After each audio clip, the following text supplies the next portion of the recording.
ज्ञान नहीं जानता। यदि ईश्वर को ज्ञान के बदौलत भजा जाता तो मूर्ख व्यक्ति अंगूठा छाप को ईश्वर नहीं मिलते। कालिदास को जब मां मिली थी भगवती, क्या वो पंडित थे, क्या ज्ञानी थे, क्या थे? ईश्वर ज्ञान नहीं देखते हैं, भाव ही ऊंचा जगत में, भाव ही बशसार है। भाव से मुझको भजे तो भव से बेरा पार है। भाव बिन सुनता नहीं, मैं सुनी पुकार है। भाव से एक फूल भी दे, वो भी मुझे स्वीकार।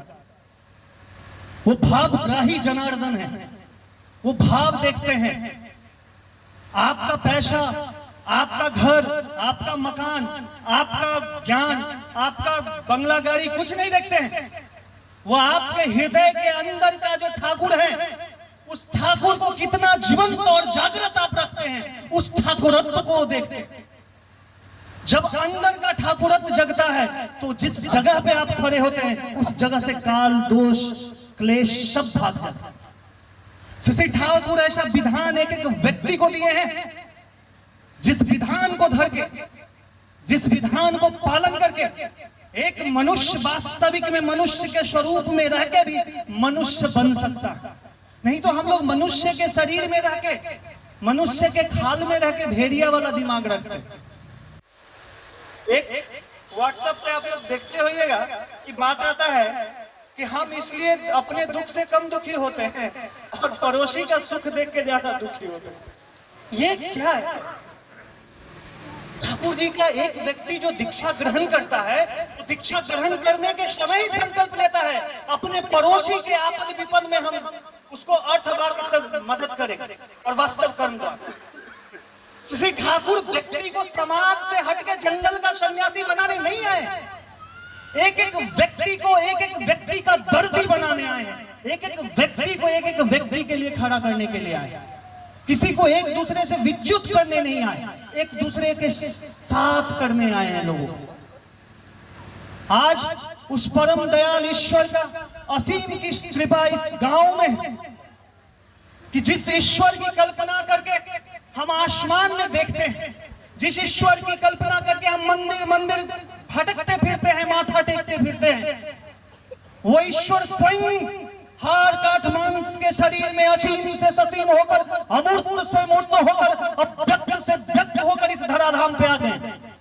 जरूरत है उस ईश्वर को ग्रहण करने की, जरूरत है उनके प्रति आपका श्रद्धा, भक्ति, अटैचमेंट लेके चलने की। तब आप जान पाएंगे कि श्री ठाकुर कौन। दीक्षा के समय छोटा सा 3 विधान बताया गया। आज तक के इतिहास में ऐसे कोई पुरुषोत्तम या कोई भी व्यक्ति, कोई भी अवतार ऐसा सहज विधान तो बताया ही नहीं। जो 5 भूत, पंचभूत महायज्ञ, देव यज्ञ, पितृयज्ञ, भूत यज्ञ, जितना भी तरह का 5 तरह का जो यज्ञ होता है, उस सारे यज्ञ तो हम सूत उठ के समझिए तो बिना नहाए धोए संपन्न कर देते। ऐसा आज तक के विधान में कहा था। एक पुरुषोत्तम जो युग के दृष्टा पुरुष होते हैं, जो युग के पुरुषोत्तम होते हैं, उनको जब जीवन में धारण करके चलते हैं, वो जो विधान बताते हैं उस युग के लिए, उस समय के लिए, उस काल परिस्थिति के लिए, वही सार्थक है। उसके अलावा कुछ भी है, सब हो सकता है कि सार्थकता हो भी जाए, लेकिन उसका संभावना कम है। यदि अर्जुन के समय में भगवान कृष्ण को छोड़कर अर्जुन राम को आसमान में खोजता, भगवान कृष्ण को छोड़ के अर्जुन यदि शिव को आसमान में ढूंढ रहे होते, भगवान कृष्ण को बाध्य करके यदि वो आसमान के देवी देवताओं के चक्कर में पड़े होते, तो वो अर्जुन उसी रण में मारा जाता, उसी रण में मारा जाता। उस वर्तमान पुरुषोत्तम के प्रति अपना अटैचमेंट रखकर, उन पे भरोसा, विश्वास, आत्मसमर्पण कर जब वो श्री कृष्ण के चरण में जाते हैं और श्री कृष्ण के सामने सरेंडर करते हैं, तब भगवान श्री, उसके दिमाग में, अभी भी अर्जुन जी के दिमाग में बहुत सारा संशय था। भगवान, ये तो मेरा चाचा है, ये तो हमारे वो है, ये तो हमारे गुरु है, ये तो वो है, अब कैसे हम किसको मारें?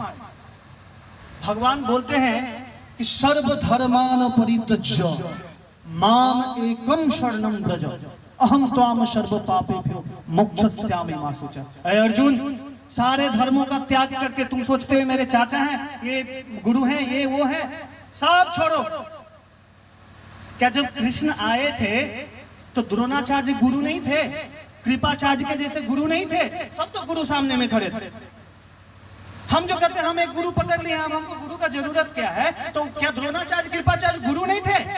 द्रोणाचार्य कृपाचार्य स्वयं जिसके साथ होकर लड़ रहे थे उसको नहीं जिता पाए, वो मारा गया, खुद भी मारे गए।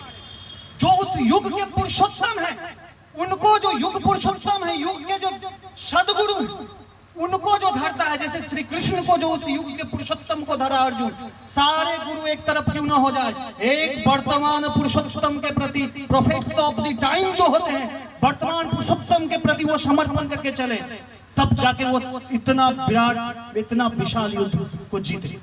आज प्रत्येक व्यक्ति के हृदय के अंदर वो महाभारत का युद्ध चल रहा है। आप भाई, हम सोचते हैं कि महाभारत में तो वो दुश्मन था, वो पापी था, तो इधर पुण्यवान आदमी मार दिया। हमारे अंदर ही पापी और पुण्यवान दोनों है। अपने आप को मार लेते हैं कोई आदमी? मारते हैं क्या? अपना बच्चा गलती करता तो उसको छुपा लेते हैं आंचल के नीचे। क्यों? क्योंकि अपने आप से मोह। इस मोह को, ये छोटा सा गलती किस दिन अपराध में तब्दील होगा, इसको सोच पाना मुश्किल। इसीलिए शशि ठाकुर जैसे वर्तमान पुरुषोत्तम को जब हम जीवन में धारण करके चलते हैं तो वो बताते हैं कि सर्वप्रथम हमें अपने दुर्बलता के विरुद्ध युद्ध करना होगा, साहसी बनना होगा, वीर बनना होगा। पाप की ज्वलंत प्रतिमूर्ति है दुर्बलता। सारे चीज को छोड़कर अपने आप का जो दुर्बलता है, ये जो पाप है अंदर में, जो वृत्ति प्रवृत्ति का जो एक संरचना हमने अंदर में तैयार करके रखा है, एक माया जाल बिछा के रखा है, उस वृत्ति प्रवृत्ति के विरुद्ध युद्ध करना। आज कोई रावण नहीं, कोई कंस नहीं है जिसको आप मारेंगे। आज हमारे अंदर जो वृत्ति प्रवृत्ति है, जो इंसान का डेवलपमेंट रोकता है, ये वृत्ति प्रवृत्ति ही रावण और कंस रूपी है। इसको जड़ से निर्मूल करना होगा, तब हम शशि ठाकुर को वास्तविक में पा सकते। और मैं बोलता हूं, देखिए मुझे दादा जितना बात बोले, मैं आप लोग का हाथ जोड़ के बोलता हूं, मुझे ये सब कुछ ज्ञान व्यान कुछ पता नहीं। मेरा बात से ही लगता होगा कि मैं चिल्ला रहा हूं। क्यों? क्योंकि अंदर में जो चाहत है वो एक मूर्ख आदमी बोलता है।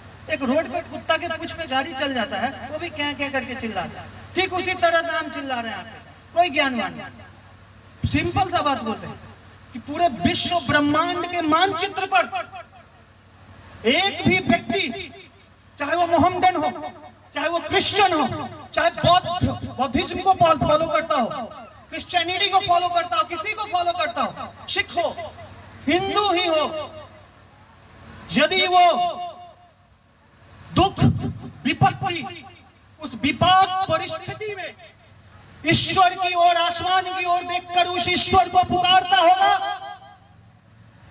तो वो आवाज देवघर के नाट मंडप में वो जो गद्दा पे बैठे हुए रहते हैं ना, 7 फीट का गद्दा पे आचार्य देव, उन्हीं के पास जाता होगा। मुझे तिल भर भी संदेह है, क्योंकि ईश्वर के जीवंत प्रतिमूर्ति शशि ठाकुर और उनके जीवंत प्रतिभू श्री आचार्य देव। शशि ठाकुर जी की वाणी है, हजार धरो देवी देवता, आचार्य यदि इष्ट नहीं, ठीक ठीक तुम यही समझना, जीवन चलन में निश्चित है। हम भगवान को तो पूजा करते हैं, एक चोर भी चोरी करने जाता, उसी भगवान को कहता भगवान आज बढ़िया से हाथ लगाइए। जो धन वाला लोग रहता है वो भी कहता भगवान मेरा बचा लीजिए, बड़ा मेहनत से कमाए। अब भगवान किसका सुनेंगे?